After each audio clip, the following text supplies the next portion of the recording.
The dog didn't bark at the officer. He barked at the storm drain. Then he backed up, bowed his head, and started crying, like he was begging her to understand.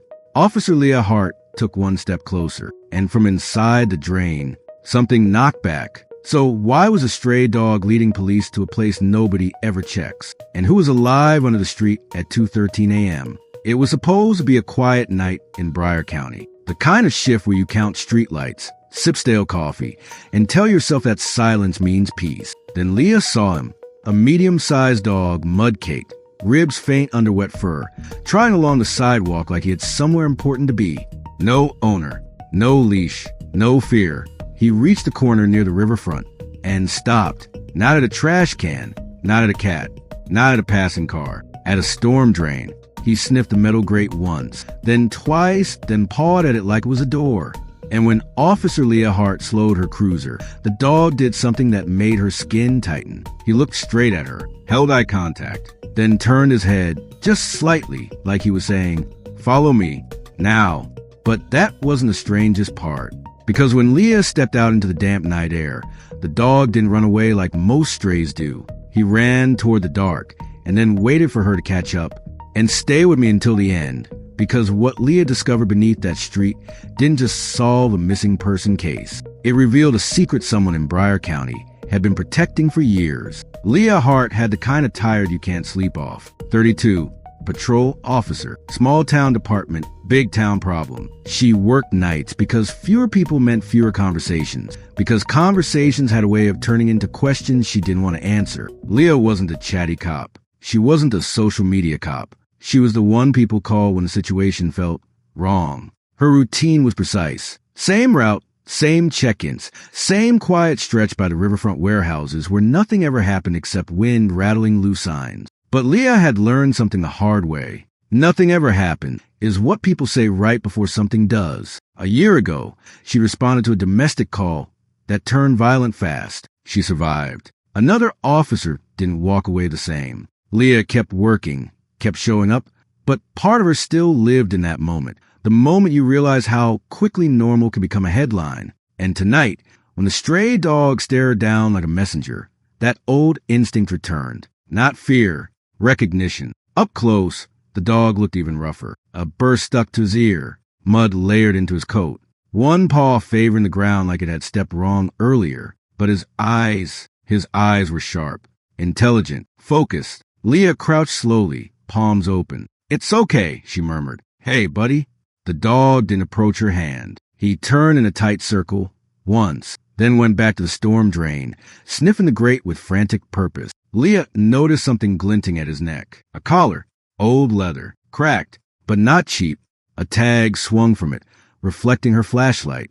Leah reached carefully, reading it. Milo, and a phone number half scratched off. So Milo wasn't just a stray. He belonged to someone. Or he used to. And that's when Leah saw the second detail that tightened her chest. The collar had been cut, not broken. Cut clean through, like someone removed a leash on purpose. Milo pawed the drain again, harder this time, then backed up and looked at Leah with a soundless urgency. The kind that makes you ask yourself, what if this dog isn't lost? What if he's trying to make sure you don't get lost? Leah radioed in, casual tone masking the shift in her pulse. Unit 12. I've got a loose dog at Riverfront and Kell. Tag says Milo. Acting unusual. Dispatch crackled back. Copy. You want animal control. Leah watched Milo paw at the grate again, then stop and press his nose between the bars, inhaling like he was trying to pull a scent out of the darkness. No, Leah said quietly. Not yet.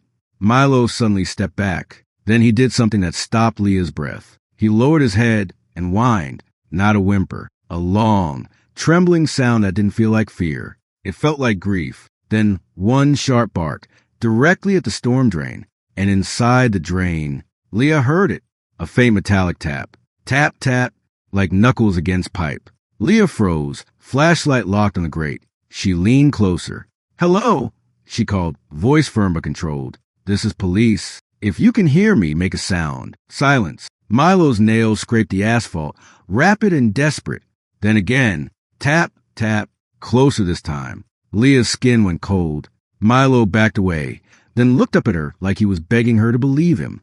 Imagine being alone on a wet street at 2 a.m., with a stray dog as your only witness and something alive beneath your feet. What would you do? Leah pulled a pair of gloves from her belt pouch and knelt beside the grate. The storm drain wasn't a small curb opening. This was one of the old industrial drains, wide enough for a person to crawl through if they were desperate. She angled her flashlight down. The beam fell into darkness, then caught a shimmer of water far below, and something else, a shape, not clear, not enough to name, just movement, slow, weak, then gone. Leah's throat tightened. She tried to lift the grate. It didn't budge, bolted. Milo pressed himself close to her shoulder, trembling, ears pinned back. He wasn't trying to run. He was trying to stay. Leah keyed her radio again. Dispatch. Send a second unit to my location. And notify fire.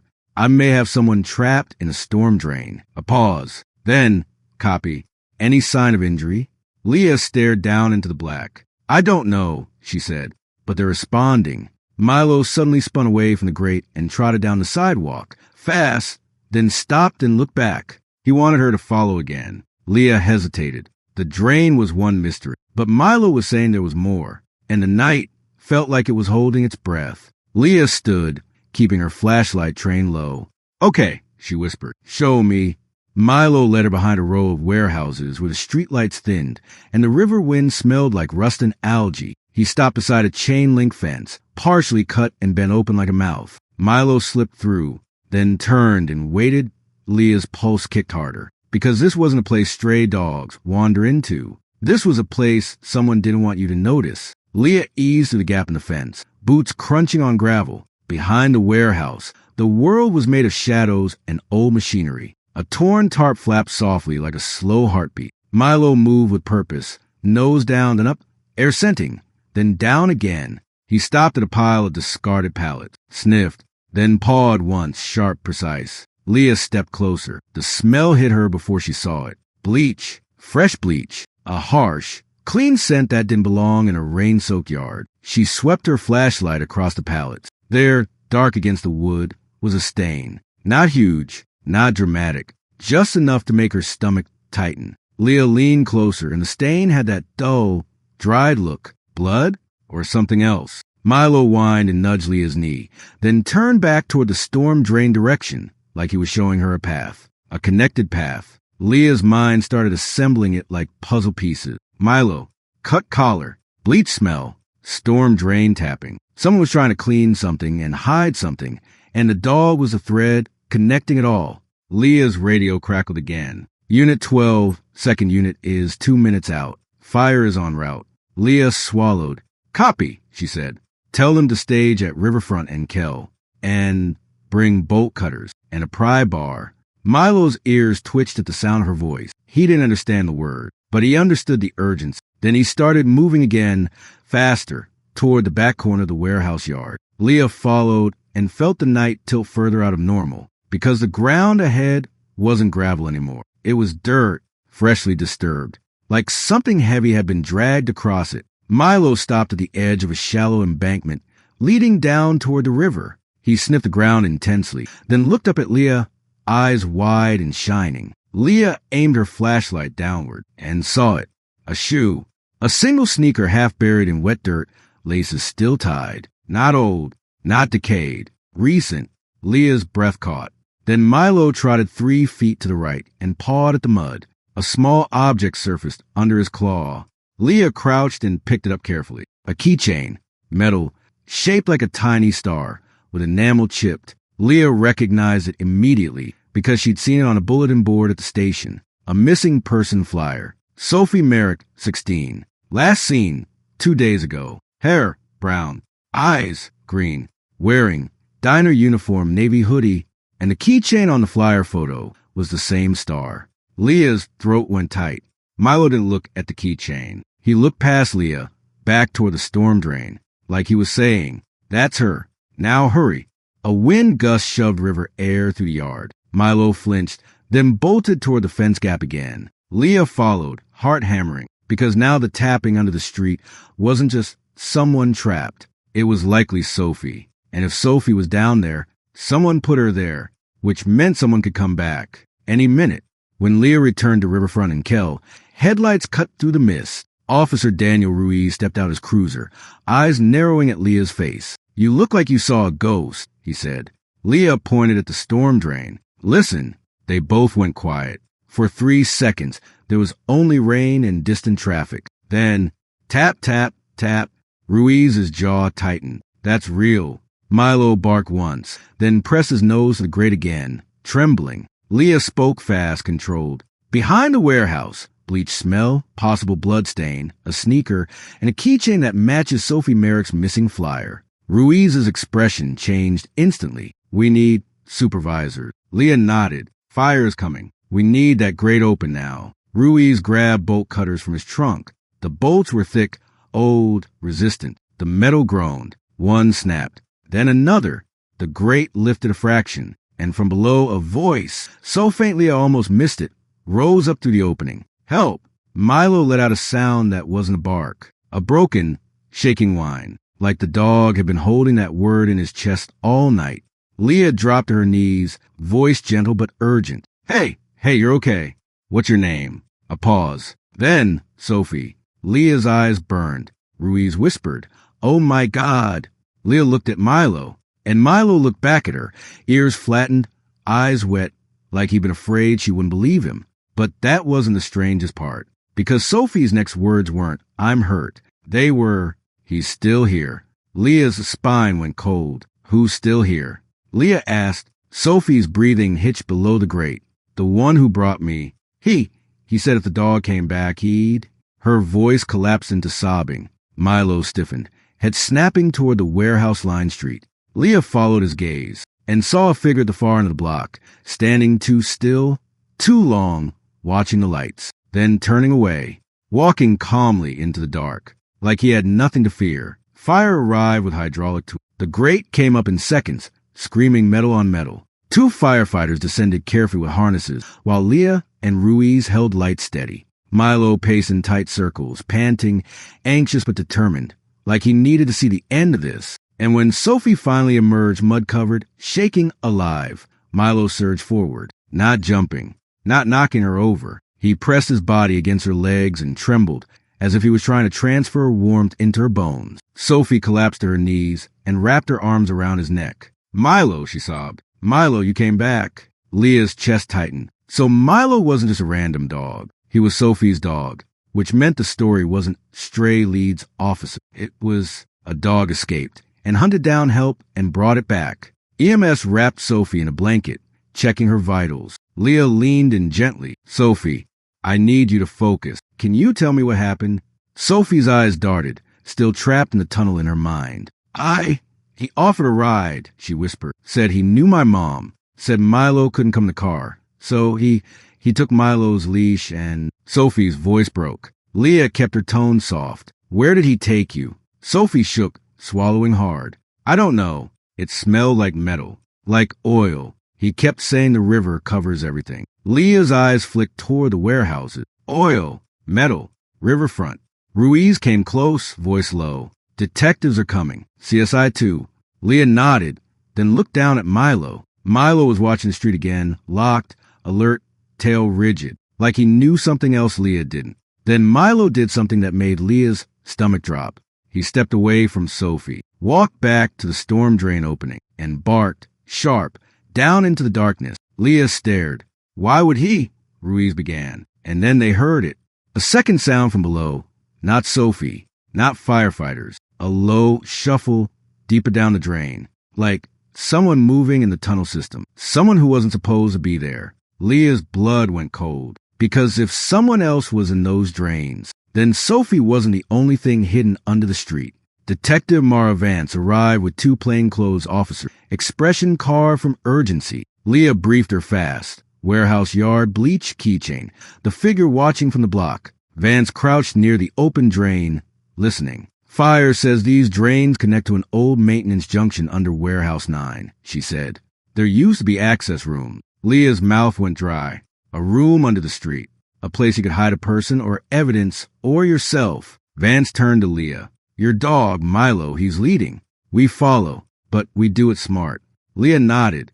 A K9 unit arrived. K9 Knox and handler Sergeant Peterman, trained in tracking and building searches. Peterman watched Milo's behavior, eyebrows lifting. That dog's not panicking. He's working. Leah swallowed. He's Sophie's dog. He found us. Peterman gave a small, respectful nod, like one professional acknowledging another. They moved to the warehouse yard, flashlights sweeping, boots quiet in wet gravel. Milo trotted ahead, staying just close enough to keep humans moving, just far enough to keep control. He stopped at the pallets again, sniffed, then turned sharply toward a rusted service door on the side of Warehouse 9. The door had a padlock, but the lock was new. Too new for an abandoned building. Vance stared at it. That's not city issued. CSI photographed it, then cut it. The door creaked open. Air rolled out. Stale chemical wrong. Bleach again. Inside the warehouse, the darkness swallowed their beams. Milo entered without hesitation, nose down, then up, then down, casting like a train-sent dog.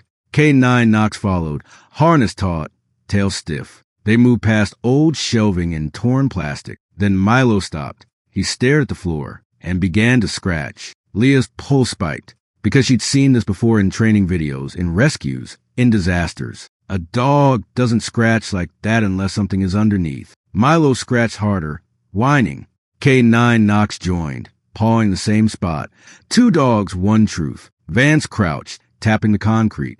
A hollow sound. She looked up, eyes sharp, trapdoor. They pried at the seam. The panel lifted. And the smell that came out didn't belong in any normal building. Old sweat, damp fabric, metal, human. A ladder descended into a dark maintenance chamber. And down there, in the corner, Leah's flashlight caught something that made her throat tighten. A board on the wall. Photos, names, times. Not just Sophie. Other girls, other dates, a schedule. Vance's voice went flat.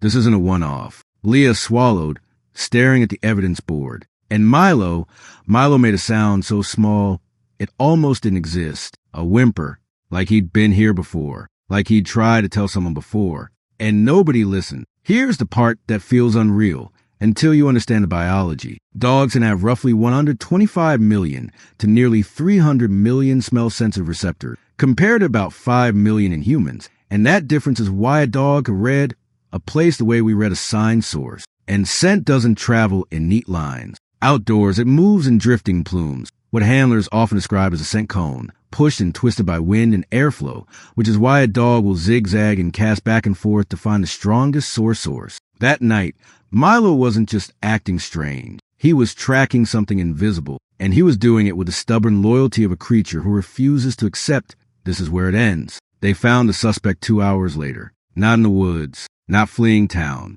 in plain sight. A city contractor named Owen Brelick. Authorized access to storm infrastructure, warehouse maintenance keys, and routine inspections that nobody questioned. The kind of man who wore a reflective vest like armor. When police searched his truck, they found duct tape, gloves, and a fresh pair of bolt cutters. But what broke the case wasn't just the items. It was the timeline. Detectives matched his access logs to the dates on that underground board. And suddenly, missing person reports that felt unrelated, random, tragic, unsolved, became a pattern, a system, a hidden corridor under a town that thought it knew itself. CSI lit up the underground chamber with forensic chemicals to map what had been cleaned and where. Because even when someone scrubs hard, the past has a way of showing itself under the right light source. Investigators use luminol specifically because it can reveal blood traces that aren't visible to the naked eye, producing a blue-green glow in darkness when it reacts with components in blood source. Sophie survived. And in the weeks that followed, she said something that haunted Leah more than anything in the reports. Sophie told the detective, he kept saying nobody looks down. People only look straight ahead. But Milo looked down. Milo looked into the places humans ignore. And when he couldn't pull Sophie out himself, he pulled the right person in. A month later, Briar County held a small ceremony on the courthouse steps. No big speeches. No cameras at first. Just Sophie, her mother clinging to her like she was afraid to blink, and Leah standing with her hands folded, uncomfortable with praise. Milo wore a new harness, clean, fitted, bright. Sophie knelt and wrapped her arms around his neck. He saved me, she whispered into his fur, voice trembling. He saved me when I couldn't. Leah crouched beside them and finally let herself breathe, because some nights change you, not with gunfire, not with sirens, but with a single choice, to trust what you're seeing, even when it doesn't make sense yet. And sometimes the hero isn't the officer. Sometimes it's the dog who refuses to give up on the person he loves. There's a reason stories like this stay with us, because they remind us the world is full of places we don't look, grates we step over, basements we never enter, back lots we drive past without thinking. And yet, beneath all that, normal truths can hide until something loyal enough, brave enough, persistent enough scratches at the surface. So next time your dog stares at a spot too long, or refuses to leave, or acts strange for no reason, ask yourself, what if it isn't no reason? What if it's the only warning you're going to get? If this story stayed with you, if you felt that chill when Milo barked at the drain and something knocked back, tell me in the comments. What would you have done if you were Officer Leah? Would you have followed the dog, even off the well-lit street? And I really want to hear this. Have you ever had a dog act strange around a person or a place, like they sensed something you couldn't explain?